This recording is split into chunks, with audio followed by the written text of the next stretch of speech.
R.L. Stine, I also found out, was the lead writer on the Nickelodeon children's puppet show, Eureka's Castle. Do you remember that at all? Whoa. Yeah, with the dragon. What? He was the lead writer on that show. The lead writer? Like, he wrote the show. That was his show. Yeah. Okay. Yeah, so haunted masks, puppet dragons. No.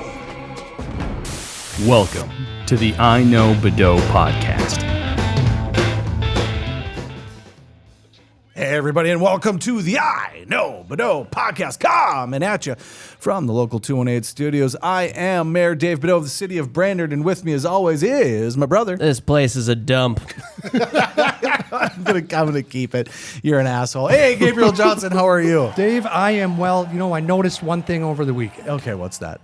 Pearl Jam fans Yes. really fucking like Pearl Jam. You sent me that text. Expand. I was in St. Paul. They were in St. Paul. Okay. So I went to the same building they were in. Why? Conveniently. Why? Because it just showed up. Well, Just showed up. I thought I liked Pearl Jam, right? Okay. I thought I liked Pearl Jam, so I went to the concert. Well, they have a Jam fan club Okay. where people get to buy advanced tickets. Mm-hmm. Well, everybody in that arena is in part of that club, and they bought all the advanced tickets. And they all know the words to every single song, and they all scream them at the top of their lungs for 3 straight hours. For 3 straight hours. It was an enjoyable concert, though. Okay. All right. What was that? Stuff is falling. Our pets' heads are falling off! This place is a dump. Scott, stop saying that.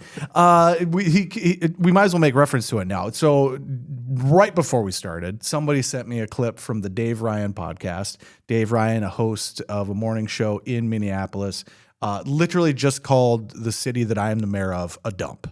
So said he came here, high expectations, thinks it's a dump. So, hey, Dave, from one Dave to another, thanks, bro. Try the pizza place next time. Yeah. Well, and he came on Labor Day and was disappointed that stores were closed. Yeah. So- Did you eat a lot of paint chips when you were a kid? All right, should we just get started? Move on from that? Yeah. This, of course, is the Be Kind Rewind, 1995. So let's go ahead and kick it right off, as we always do with music. Gabe, you've got it. Hopefully not Pearl Jam. Let's go.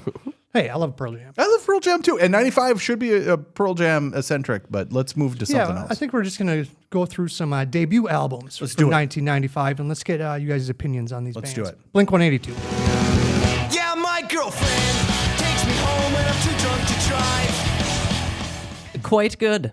Quite good. I did not like them as much then as I do now. I am much more fond of them now than I was Probably then. a little nostalgia added A little into nostalgia added to it. it. Yeah, when they first debuted, their original album was Blink. Yes. And then they got sued by some band out of Ireland, and they added 182. That's like the Bosstones. Oh, yeah. Had to become the Mighty Mighty Bosstones. The Mighty Mighty. Jewel.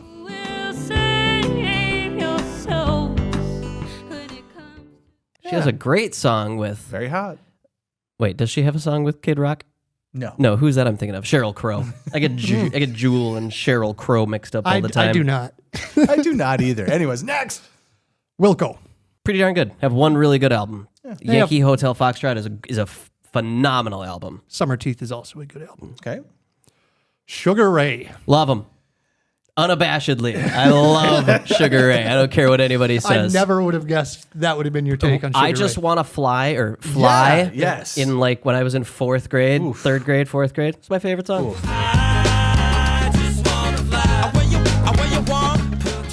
Loved that song. Which doesn't say much because after that, my favorite song was We Like to Party by the Venga Boys.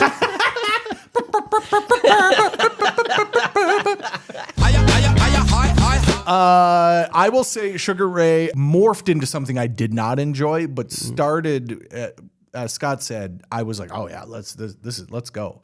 That song about his girlfriend's bedpost. Yeah. That's one of those songs that I just can't stand at all. However, I will say, McGrath, what's his first name?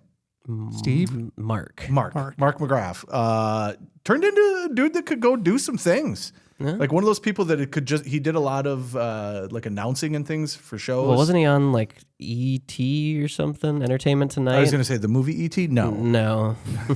Yeah, That was Drew Barrymore. Anyways, not bad. Turned into something I did not enjoy later. They released an album within the last couple of years yeah. that was just as good as any of their other stuff. He can write a good pop song. Sure. He can write. I like him better than Smash Mouth. Ooh, too soon. That dude just died.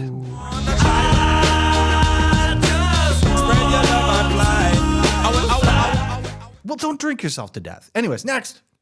Montel Jordan. This is how we do it.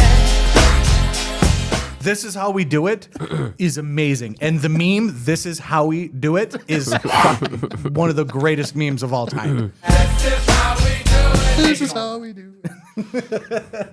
Hanson Brothers. Bop. Sold. Nice. Foo Fighters. Yes. Foo Fighters is a band that I don't know how I missed. Growing up, I didn't know about the Foo Fighters until like 2008. Huh. Well, they debuted in 1995. Fantastic. I was lower on them at first and then built as they went, but fantastic. And fantastic right out the gate, too. Yeah, Dave Grohl didn't waste any time mourning. No, he did not. Ben Folds 5. Very much dislike. Yeah, I'm not. Ben Folds is like right on the, I don't know, right on the cusp of something that I should like. Yeah. And so it gets played in a lot of my playlists on Spotify and Pandora. And every time it comes on, I'm like, what is this? I don't like this. Yeah. Every single time I hear a Ben Folds song, Yeah. I think, this sucks. No, I wish that his name, Ben Folds 5, would have been taken and he had to change it to just Ben Folds 0. Why do I have to change mine now? He's the one who sucks. Where's the buzzer? Did you hide the buzzer? Where is it? The buzzer, I did hide the buzzer. I had to take the batteries out of it. Just a bit outside. He tried the corner and missed. Ramstein. Du hast mich. I would love to see Ramstein live. Yes. Or Ramstein. Yes. Ramstein. Ramstein. How do you say it? I think Ramstein, Ramstein. if I had to. All right. German for Ramstein. Yes. They have like flamethrowers. And Yeah, dude. Yeah, Dude. that would be very cool. Just shooting flames 200 feet in the air. I 200 personally- might be excessive. I personally, so I like to know the words of my songs. However, I never know the actual words to songs, so I don't know why that's a thing. You know, I always am like, I really wish I knew what they were saying, other than just du hast. However, Du hast mich gefragt. yeah. However, I always have lyrics wrong to songs, so I don't understand why I think that way. So In German, du hast means you have, Yes. and it also means you hate. So, you know Oh, what that I'm saying. that explains a lot. you have me and you hate me. Yep. Okay. All right. That's interesting that linguistically, Yes. No, it's have and hate are the same word. Well, it is Germany. Hey, do you have a wife? yes. Du hast. Deftones. Do you have any children? Yeah, du hast for sure. Deftones, I'm gonna jump in here. It came up a while back that they do a cover of Weezer's "Say It Yes. Ain't So." Yes. So I went to listen to that, and it was Yes. pretty okay. And then more Deftones started playing, Yes. and I realized that I do not do enough heroin. Christ. I love the Deftones.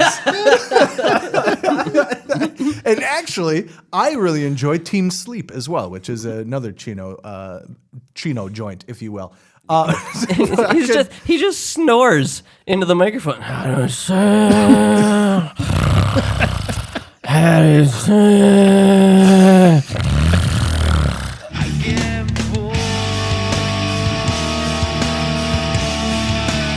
That's how I feel about the Deftones. People listening to our podcast, the Deftones are great, and Scott off. I didn't say they weren't great. I just said that I don't do enough heroin to enjoy them. It's true. It's a solid take. All right. Last on my list, Enrique Iglesias. Scott. He's my hero. Yeah, you can't not like a guy that is just stupidly good looking, and just you. How do you hate him? How do you hate him? You can't hate him because he's stupidly good looking. You can't hate him. You know, he's not like Ricky Martin where he's just too much. Can you have him? Yeah.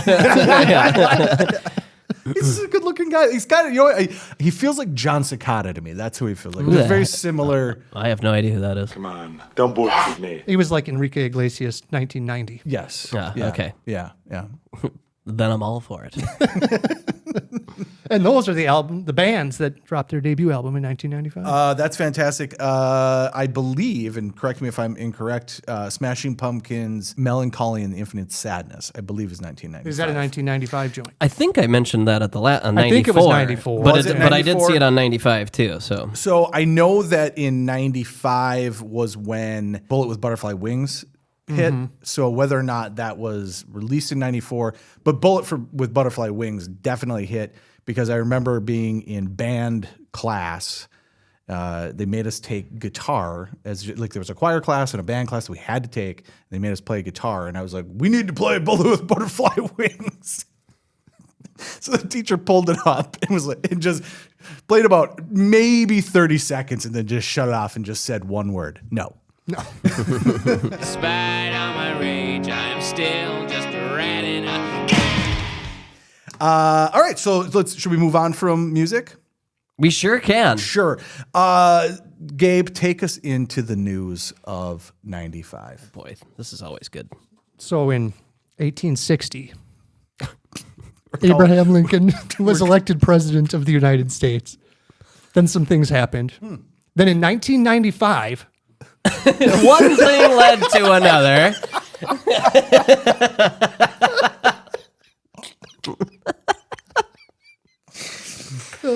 In 1995, the state of Mississippi passed a law adopting and ratifying the 13th Amendment to the United States Constitution, banning slavery once and for all. We've done it. We've finally done it.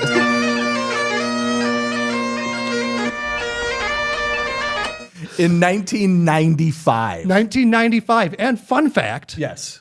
they forgot to file the correct paperwork. And didn't notice until 2013. Oh my God. Where they filed it with the correct Federal Register to ban slavery That's in Mississippi. 10 years ago. 10 years ago. Yep. Slavery was legal in Mississippi in 2012. In 2012. Did anybody use this legal loophole to their advantage? I think the feds would have shut them down. Oh my God. Do you know, so 1995 is when stuffed crust pizza came out. And the people in Mississippi are like, maybe they're onto something. You know what? I think it's time. Pizza dude's got 30 seconds. Wow. That's just unbelievable. 2013 finally finished the paperwork. Yeah, 135 years, 140 years later. Better late than never, I guess. Way to go, I would say Mississippi. so. Wow. They made it. Yeah, mission accomplished. Explains a lot. It does explain a lot. What else happened? What else happened? Oklahoma City bombing. Largest domestic terror attack in American history. Yes. And again, the news is always a huge bummer, but I think this is notable to talk about. This ain't a bummer at all. Well, it is a huge bummer because there's a lot of kids that died as well. Yeah, not as many that died at Waco. Jesus. Okay, Gabe, go. I'm just going to let you go. So I'm just going to preface it all by Yes. saying way out of line. Oh, way out of line. Way out of line. You know what? I'm going to say it out of line. Do not bomb buildings. Do not bomb anything. But Tim McVeigh thought he was doing justice. Sure. He thought he was going to war against the United States federal government for them attacking the people in Waco. Sure. And before that in Ruby Ridge, Idaho. Yes. So he thought he was doing a favor to the citizens by taking a shot at the beast, but all he did was killed a bunch of kids and got put to death. So bit of an asshole, but he thought he was fighting a valiant fight. It is interesting. I thought Ruby Ridge was after Waco, but Ruby Ridge was before. Ruby Ridge was 92, Waco 93, wow. Oklahoma City 94. Okay, all right. So yeah, it was just boom, boom, boom. And it is 94. 95. 95, yeah. And it is super fucked up. The whole thing with Ruby Ridge, the whole thing with Waco. And you can go watch the Netflix documentary and they can tell you that, the feds were just a bunch of good dudes. Just out there doing their job. Yep. Killing kids. Killing kids. But I have a thing. This is just me. This is just me. We have a constitution, and it says your government cannot kill you. It's just not really a thing. You're not allowed to just be killed by your government, just straight up. And it Just doesn't because you live in the same compound as a guy who's raping kids. That's just it. And it doesn't, that's exactly what I'm getting at. It doesn't matter what you're doing. There is a system of government and a system of laws and a system of punishments. And the hey, you have guns does not equal, hey, let's burn a bunch of kids. So, but way out of line. Way out of line, put to death, one-man show, lone wolf. Yeah, crazy. And well, didn't he have a partner? No partner? Yeah, he had a partner, but his partner kind of turned him in and turned on him. Okay, all right. So His partner got cold feet and didn't actually build the bomb and deliver it, but he helped Sure. him get all the supplies and the pesticides. and whatnot. Sure. Yeah, but that's huge. Blew half of a building just poof, right off. That's just crazy. Surprised you didn't know that. In lighter news, the Unabomber manifesto There was it published. is. There it is. In lighter news, how much lighter are we going here? Anyway, Unabomber. So the Unabomber had been bombing people for 20 years, since 20 the years, 70s. yep. It was a long bombing run where he was bombing universities and airlines and Really? yeah. Yeah.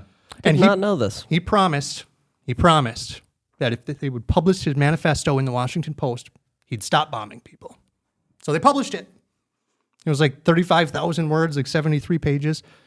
So it was titled Industrial Society and Its Future. And it was basically anti-technology. Okay, yep. He thought the Industrial Revolution was shit.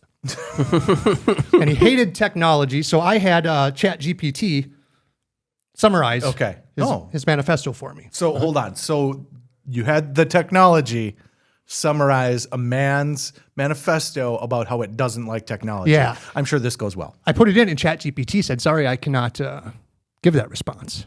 And I reworded it and I got something. Okay. But it's his argument is that the Industrial Revolution led to a form of technological determinism. In this view, technology isn't just a tool we use. It shapes our lives, our behaviors, and even societal structures. It's as if technology has its own agenda, driving changes that we may not have intended or desired. It's science. So he thought technology was taking over humans, that we were too reliant on technology instead of technology being helpful to us. And he's kind of right. Not wrong. But the bombing, Yeah. way out of line. Way out of line. Yeah, but I mean, where do you draw the line? Bombing. Not with that. I mean, with technology taking over your life. Well, Windows 95. Rome. Roads is yeah. roads Aqueducts. taking over. Yeah, exactly. He lived in an 8x10 shed in the Rocky Mountains with an outhouse.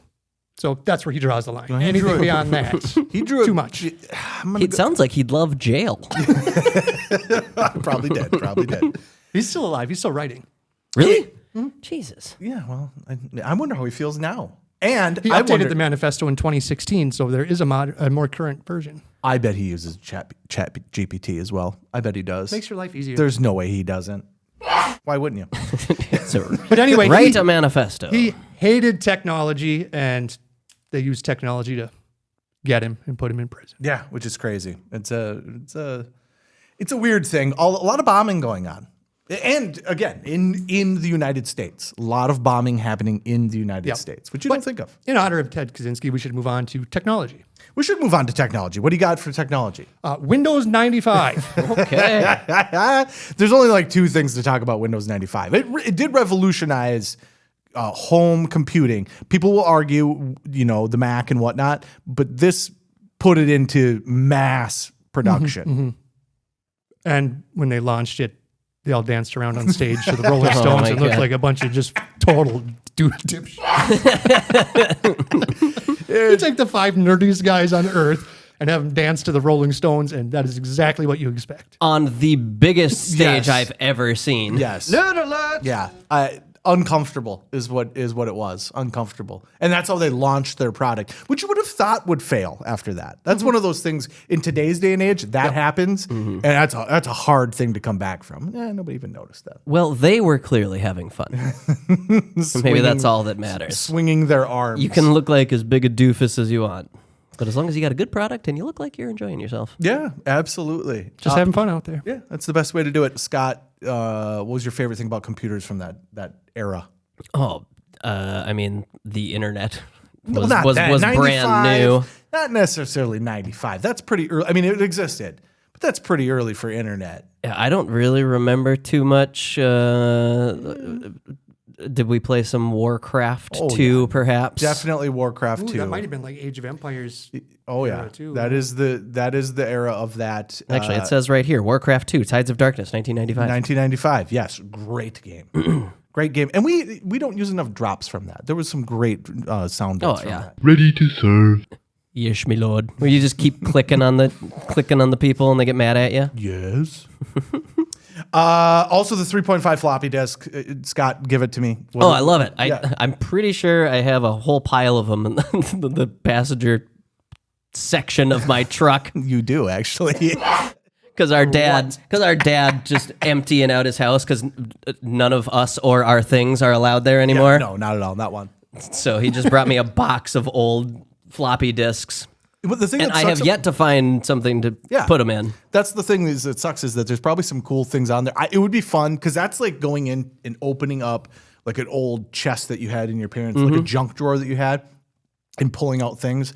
The stuff that you have in there, there's at least one boob for sure. It's going to be it's going to be a bunch of pictures of Jenny McCarthy in Playboy. It's going to be a disc full of it. No, mine is just MIDI files, Yes. MIDI files of Final Fantasy music. Yo, nerd alert. I was a musician, sir. I love the 3.5. I love the floppy. I'm old enough to remember floppies when they actually were floppy. Oh, yeah. 5 1/4 actual floppies. Oregon Trail. Yep. Number munchers. Which is why Windows 95 was like revolutionary because you didn't have to put in commands and all that stuff. All right, so I've got two things, and then we're going to move off of news.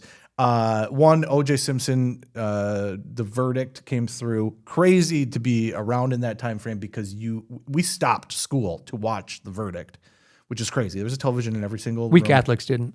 You did not. We did. Regular old. It would have been. So that would have been 7th grade. That's weird. I would have thought this was 6th grade. Stopped and watched the OJ verdict.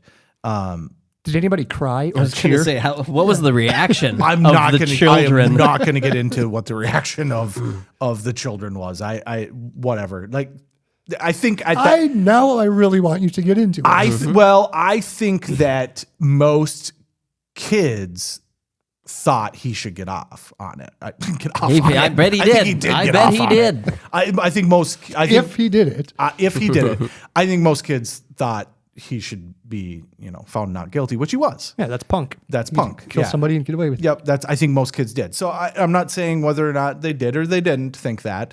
I think most teachers thought that he should be convicted of it. So that says about enough. I do think it's weird. 9 months for the trial, 4 hours for the verdict. 9 months you sat through this trial. It took him 4 hours to have Johnny a verdict. Cochran was pretty clear. Yeah. If the glove don't fit, Yes. you must acquit. Yes. So how did it take him 4 hours? I don't know. I don't know either. The last thing I've got is just a crazy story. So in 1995, the new reincarnation of Panchen Lama. happened, ladies and gentlemen. They found the boy that was the reincarnation of the Panchen Lama. and the Tibetans rejoiced. And then the Chinese stole the child and replaced him with a different kid and said, nope, that's Panchen Lama. Did anyone notice? Oh, yes, they noticed. And the Chinese said, don't worry, that kid's fine. He's having a regular old good life. And that's the fucking story. That's the end of the Send him into story? a farm upstate. Literally, that kid is having a regular old life. Here's your new... Panchen Lama. So they were like scared of the Dalai Lama's powers. I don't know why, but I will say that they abducted a child. And this wasn't like a baby. I think it's like 9 years old-ish, somewhere in that range. Yeah, because you have to like pick out the Dalai Lama. Yes. You have to be old enough to have possession. I don't know how it works. You got a llama. You got to dolly it. Oh, you got to dolly left. You got a llama right. But no, the Chinese literally were like, you know what? No, that's not him. And then the child was never seen again. Gone. See you later. But the Chinese, they say, good to go. Had a great childhood. Was able to just be a normal kid. Yeah, they just sent him to camp. A camp. A camp. So that happened. So that's where Air Jordans came from. Yeah. All right. Let's move on from that. I got just one thing from sports, and then we're going to move on to the next category. Sports, the only thing that matters in 1995 is that Michael Jordan came back to basketball. He had retired.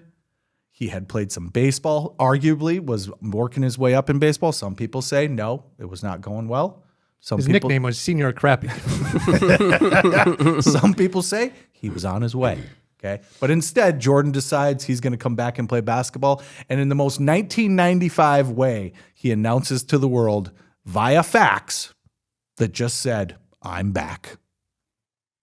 Amazing. Via fax, Michael Jordan Brilliant. is back. I love it. But then war number 45. Yeah, and then war number 45 and wasn't really back. Wasn't back. Wasn't back. What's the story behind the 45? It was his old number. His old number. And I thought maybe it had something to do with his dad's number or something. It was his old number for sure. Yeah, he was not Air Jordan. He was Senior Crappy. He lost to the Magic in the playoffs. Yeah. All right, so let's go on. We gotta wrap this episode up pretty quick. We're running out of time here. I've got a couple things I've got to talk about. This thing's been sitting here the whole entire time. This nice, beautiful thing for you listeners out there is the Virtual Boy. It came from the third dimension with its own brain, its own voice, its own legs. There's only one problem. It needs your eyes. Virtual Boy. See it now in 3D. So do you guys remember the Virtual Boy at all? Vaguely. I have a headache just looking at it. This I got in mid 2000s from my brother. Got it for me for Christmas one year. The Virtual Boy is the biggest failure from Nintendo in terms of a system that has ever come about. However, it just oozed coolness to me. This was something that I wanted so bad, and it didn't even last an entire year. So for those of you who don't know what the Virtual Boy is, there was the Game Boy, and then Nintendo paid $5 million for this technology from a company that basically took two LED screens and then reflected them in different eyes, played them overlapping a little bit, and then you put it in a headset and it will give you 3D depth. Okay. So the idea was that this was like having a concussion. Much like having a concussion, a lot like that. And also you can't hold your head up because your head feels like it's 1,000 pounds. The problem with it is that they went to make it and then decided, well, we've got to hurry up because we want to get the Nintendo 64 out. So this has got to make it. And typically what happens with products like that when you rush them to the market is that things don't go so well. Mm-hmm. And the problem with this is that LED lights were very expensive and actually basically didn't exist in other colors. Red was available, blue and some of the other colors it was not feasible to do. So they said, well, let's make it monochromatic. So technically the processor processes it in black and white, in gray, much like a Game Boy. And then the LEDs are red, reflects off the light, and then you are essentially looking through binoculars, and then you play a game on it. The problem is that they also got a little nervous about potentially giving people cancer from having a microchip right next to your face or having a computer right next to your face. So they shielded everything. So the thing weighs too much to just strap to your head. It's got like a lead. Like at the dentist. Yes, honestly, it does. So it comes with this nice little stand that makes it look like a robot. A cool controller. Scott said he hates it. I think it's cool. It's one of the first dual, I would argue, sticks, even though they're not. They're D-pads. Sure, but it's very uncomfortable. And dual triggers. And designed for a 9-year-old. I have a 9-year-old's hands. Oh, yes, you at home. Definitely do. I actually think that the Virtual Boy is pretty cool. Failure for many, many reasons, but only sold like 800,000 copies, which is unheard of in terms of trying to sell video games. That's a massive failure. And it only had like 20 some games. And it's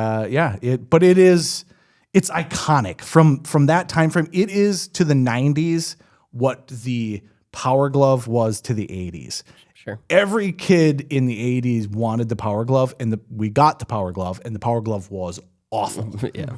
The Virtual Boy is very similar, right? At the time when it came out, this was the coolest freaking thing. Everybody was like, oh, I got to have this. And then you got it, and you're like, And it set VR back 20 years. Enjoy. It basically shut it down. I would say damn near 40 years or 30 years. But anyways, so that's the Virtual Boy. What's your take on the Virtual Boy, Scott? I only remember playing tennis. Yep. Vaguely. Yep. And that's my take on the Virtual Boy. I kind of, sort of, maybe remember playing a game on it one time. Fucking thing sucks! So I don't know. I love the Virtual Boy in terms of just nostalgia purposes. It's a great little thing. It's probably going to sit here. We'll put the buzzer underneath it. The other thing Can that we came put the buzzer on top of it? No. The other thing from 1995 in terms of video games was the Sony PlayStation. Scott, what's your take on Sony PlayStation? Well, it was $299, which was a bit steep for my wallet at the time. I only got a allowance of about $10 a week. It's not enough for a PlayStation. It's not enough for PlayStation. But I did play a lot of our older brother Rick's PlayStation. Good stuff. But we didn't have... At one point, there were no memory cards. Yep. And we play a lot of role-playing games Yep. that are 60-hour-long games. Yep. And so I think I left that PlayStation on for about 3 weeks at one point. God, absolutely. 100%. 100%. Sony PlayStation, I was trying to get you guys to say $299 because the story of the Sony PlayStation, the Sega Genesis was happening. Then they made the Sega Saturn, and Sega at E3 came up, did their presentation, and said it is now available in stores. $399, you can get it right now. And a bunch of developers were pissed because they're like, our games aren't even done. You're not supposed to be out until September. And then Sony got up and did their presentation, and the guy just walks up and says, $299, and leaves the stage. Mic drop, game over. $299. $299 seems like good value to me, Scott. Instead of $399. Great. And then we just got to throw out Chrono Trigger from the Super Nintendo. We don't have time to talk about it, but it's the greatest game of all time. And beautiful music.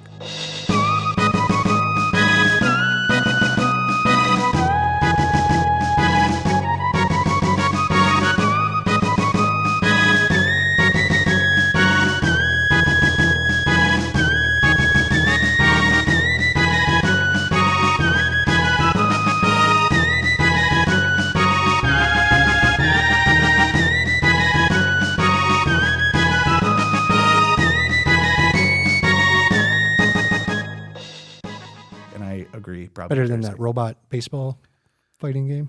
That's also the greatest game of all time. That is Base Wars, and shut your fucking mouth.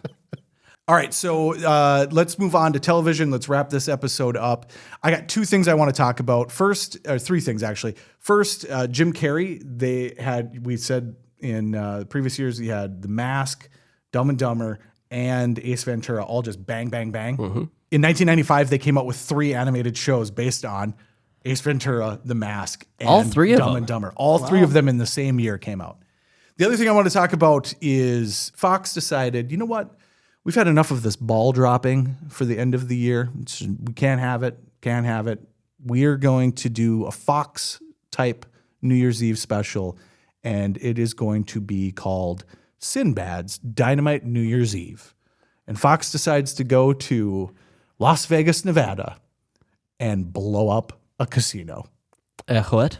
A casino, an entire hotel casino at midnight. Blew up a casino. Why did they get Sinbad and not Timothy McVeigh? Nicely done.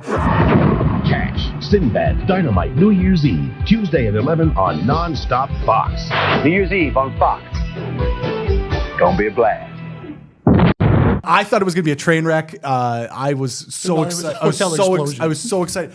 They lit off the most fireworks I've ever seen lit off anywhere. So first they're lighting off all these fireworks, and then the countdown starts. It's like 45 seconds, and they start blowing the building up. I was like, oh, you fucked it up. No, it takes 45 seconds for this thing to go through all the charges, and then right on the money. That thing frickin' drops. And I was like, that's impressive. However, then somebody gave Sinbad a noisemaker. And so for the next 5 minutes, he just is going into the microphone for 5 fucking minutes. It's all it is. And then he goes, hey, salt and pepper. And then goes right back to fucking blowing into the microphone.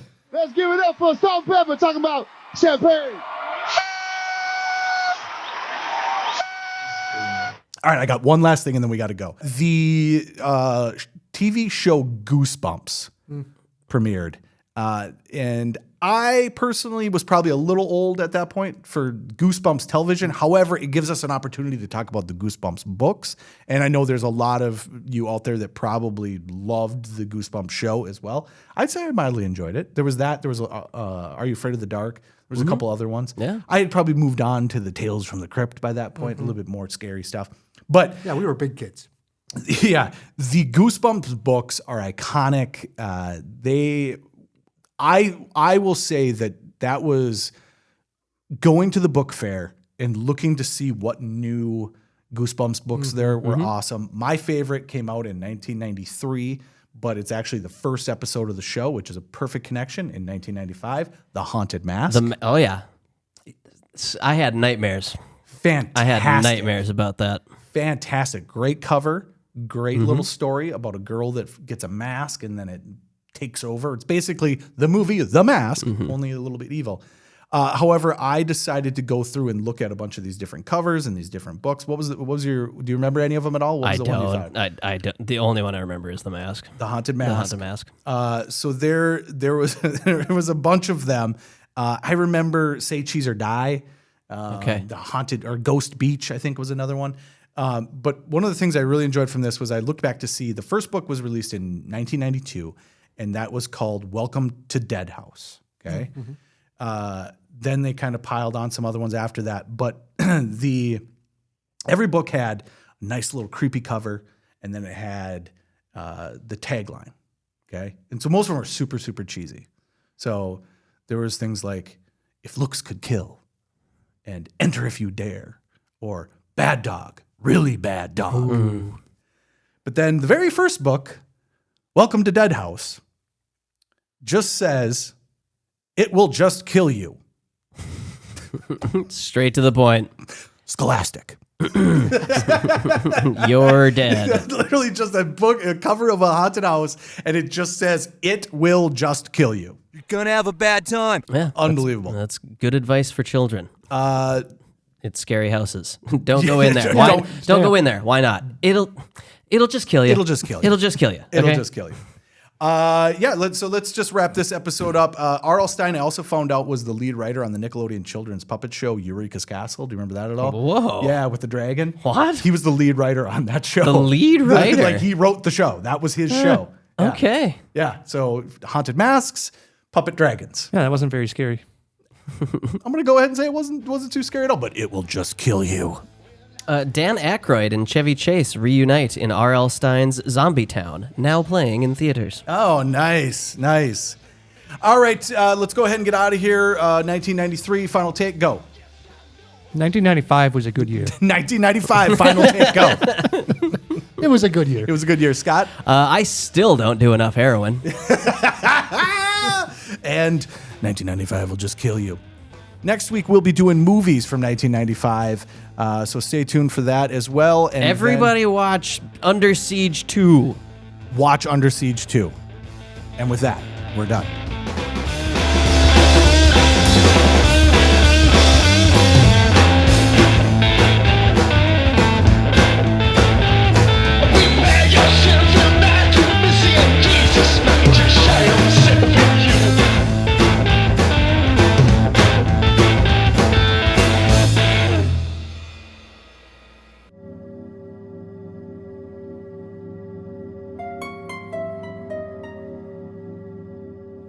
Hello, I'm R.L. Stine. I write the Goosebumps books.